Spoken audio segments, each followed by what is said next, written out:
Okay.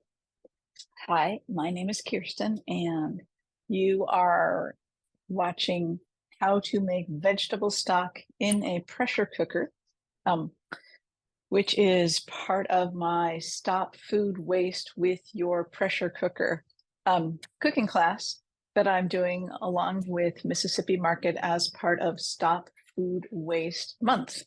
Okay. Um, Since this takes a little bit of time, I kind of decided I would do a bonus recipe video on demand, pop it up on my YouTube channel, and let the dogs run in and out. So, what I'm going to talk to you about today is how to make vegetable stock in your pressure cooker, what vegetables to use in vegetable stock, what vegetables to avoid in vegetable stock. And then during class, I'll be using the vegetable stock so I can tell you, hey, this is what you could do with your vegetable stock, these the other things. So to get started, let me switch cameras to this cam. There we go.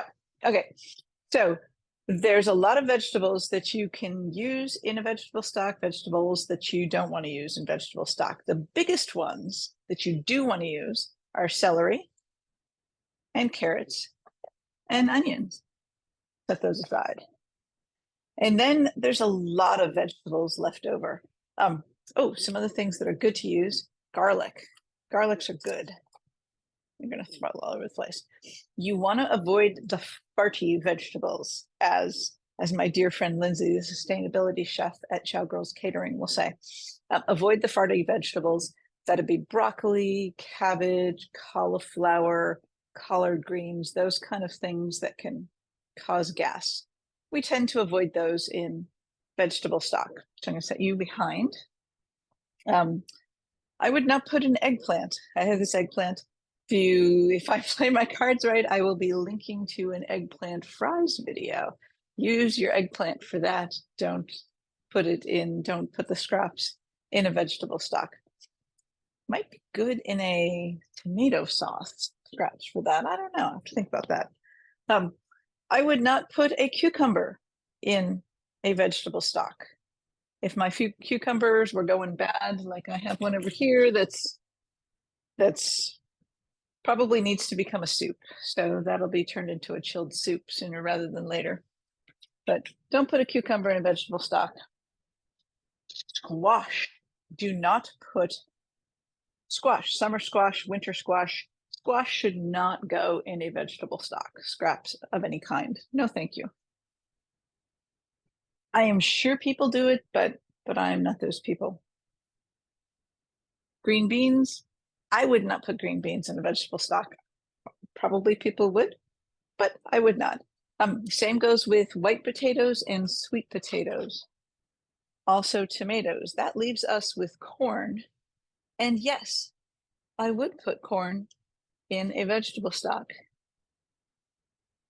In fact, you can even save your corn cobs after you've cut the ears off. I wouldn't be eating and saving the corn cobs, but if you cook and then cut the corn off, or don't even cook and cut the corn off, and you have kernel-less cobs, those make a great corn stock.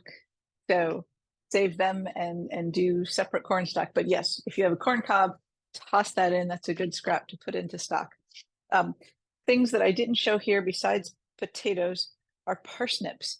If you have parsnips, sure thing, they add a nice little bit of sweetness to your stock. It is just not a vegetable that I normally have here.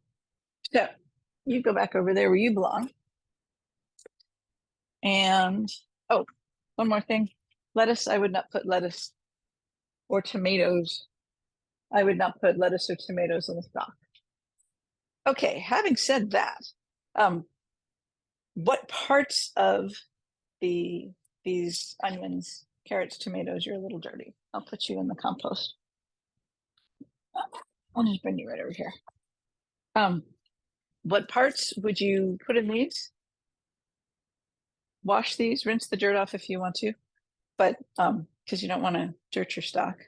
I should probably just cut that one out. The peels, though, the skins of an onion are great. So when I am grabbing out my onions generally live here. I will just leave all the onion skins to just continue to dry, and they can all go in the pot. Fish out any tags, because that ain't right. But if you have super little things, I have a bunch of little shallots. That's kind of a pain to cut, so I have been avoiding cutting them. So put all you in to the stock. Sure thing. These are scraps that you do not need to waste. Okay, good. Comes the rest. The papers from your garlic. When you open up a clove of garlic, take the papers, toss that into your bag. And by bag, when I say bag, you're like, what are you talking about? I keep a bag in my freezer, and in that bag goes the onion papers, the celery leaves, the celery ends, anything I'm not using in the celery, I throw in this bag. Carrot peels, carrot tops, carrot tips. Absolutely, you can make pesto with your carrot tops if you want to. If you don't feel like making pesto with your carrot tops, you can put the whole top of the carrot into this bag to save. If you have leeks, because there's a leek right here, leeks are good to come in here. Ginger, if you want to go in an Asian direction, save your ginger peel and put that in your stock. But I just keep a bag in my freezer, and as I chop up my vegetables or whatever, I collect the scraps, and then when I'm ready to make soup, I dump it all in my Instant Pot. So we're going to switch cams over here. Molly, you can come in. Switch to this cam. All right. This is a 6-quart Instant Pot duo. And in there, I'm going to throw in carrot peels and onion skins and celery.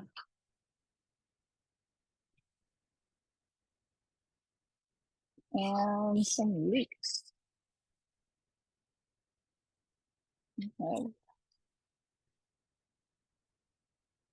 Simple leek. There we go. If you are quite particular about the color of your stock, avoid red onions and red onion skins. I am not quite particular about my stock, so I'm just going to keep on doing my frozen stuff. All right. And that's about 4 to 6 cups of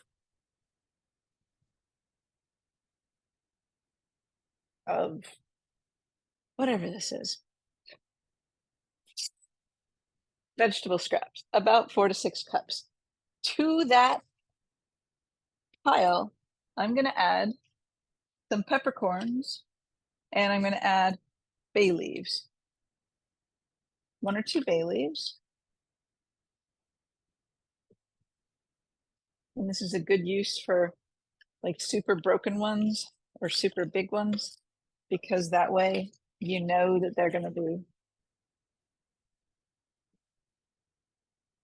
you're going to strain them out. You don't have to find them and fish them out. And then about a teaspoon or so of peppercorns. Not putting any salt in this, just because I can salt it later. And if you're using in particular an Instant Pot brand, I'll go over this way to show you. Ooh, maybe I can go here. Yeah. If you're using an Instant Pot brand, right here along the edge, you'll see PC Max 2.3, which means in English, pressure cooker max is 2/3 of the pot. So for me, since this is a 6-quart pressure cooker, that would be 4 quarts total. And I'm going to add water not to exceed that line. At least 2 quarts of water, maybe more, depending on how much I've got to put into, how much scrap I'm working with.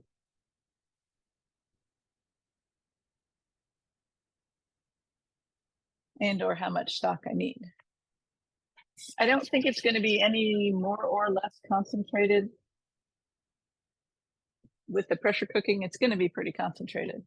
So only putting in half of this is 3 quarts. Only putting in 3 quarts versus 4 quarts is not going to be a radical difference in concentration. But I can probably fill in a little bit more stock, a little bit more scraps.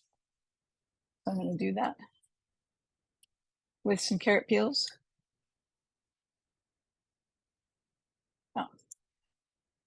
What am I not putting in right now that is a good vegetable scrap to have is over here, some fresh herbs. I've got some parsley over here. Hold on to that. That's going to come. Ooh, and that reminds me, I'm regrowing some fennel. If you have fennel, great idea. Put the fennel in. Fennel goes along with the onions, the parsley, the carrots, the celery, garlic skins as good things to go in a stock. Fennel does not go with cucumber, salad, tomato, eggplant. Corn go over here. Squashes of all kinds, broccoli, cabbage, that kind of thing. Fennel, good. Corn, good. All of those others, bad. Not bad, just they have other uses. Okay, so we've got our 4 to 6 cups of vegetable scraps in here, and they can be frozen, no need to thaw. Oh my goodness, no need to thaw.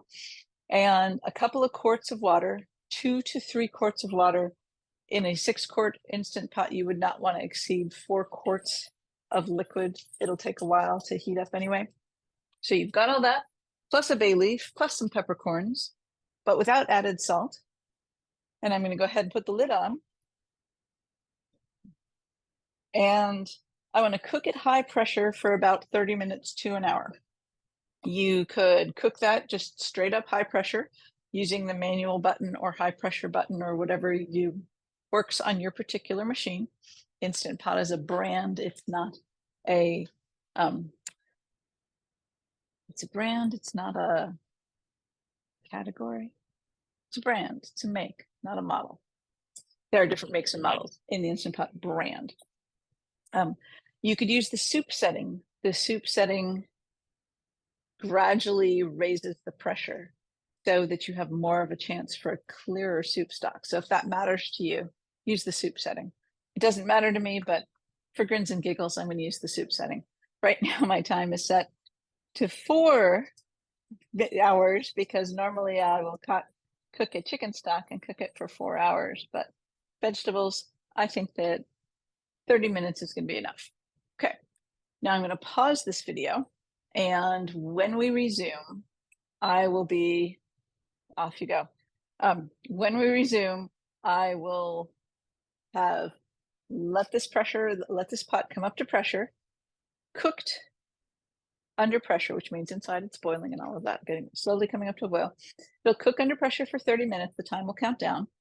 And then I'm going to leave it alone, walk away, and let the pressure naturally decrease until the little button drops down and I can take the lid off. And after that has happened, which will probably take a good hour for this 35 minutes cooking, if not instant, then I'll be ready and we'll meet back here to strain the stock and do what comes next with the herbs. Yeah. Okay. So I'll hit pause. Hi, I'm back. And after about 20 minutes of natural pressure release where I wasn't doing anything, I finally got a little impatient and decided that it would be a good idea to release the rest of the pressure inside the vessel. I don't recommend doing this for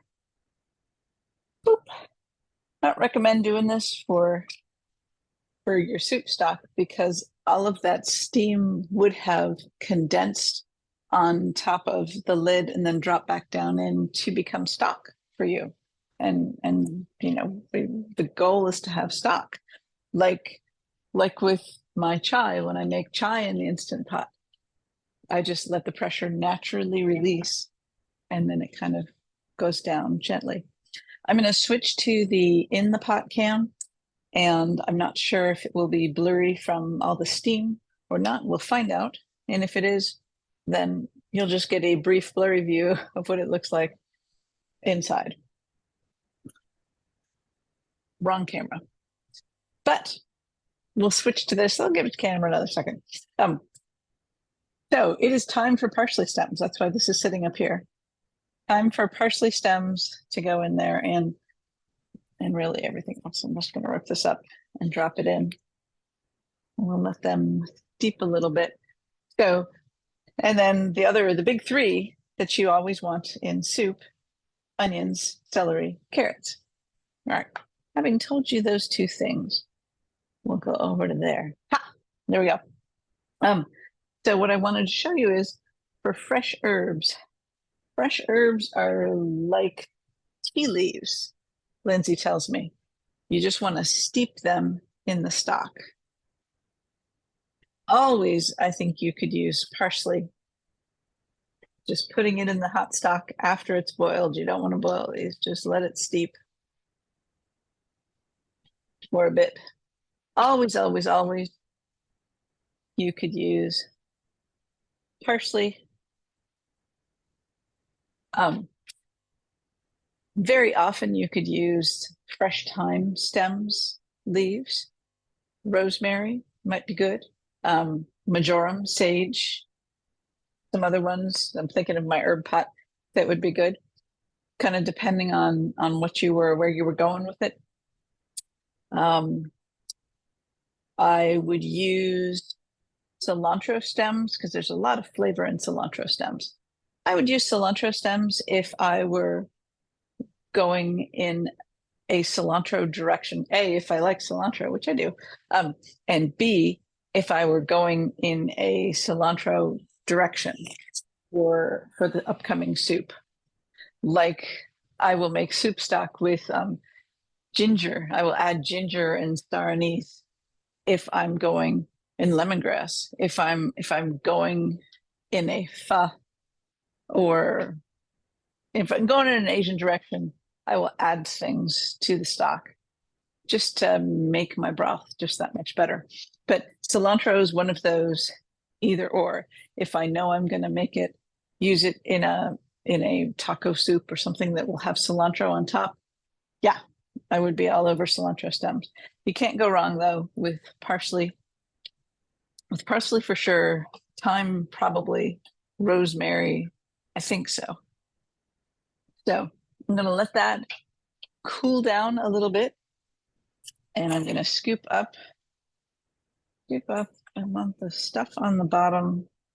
Stuff on the top hits the skillet first. So I'm going to scoop up this carrots and celery. I went ahead and just tossed the fresh scraps in with all those frozen scraps because I'm going to be making soup in a little while.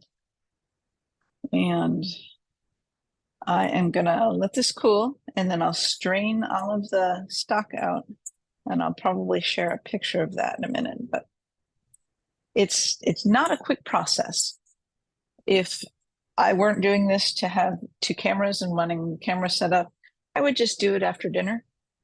After at the end of the day, throw everything in. Because I am using an Instant Pot, it has a keep warm function. Most electric pressure cookers have a keep warm function. Stovetops, of course, do not.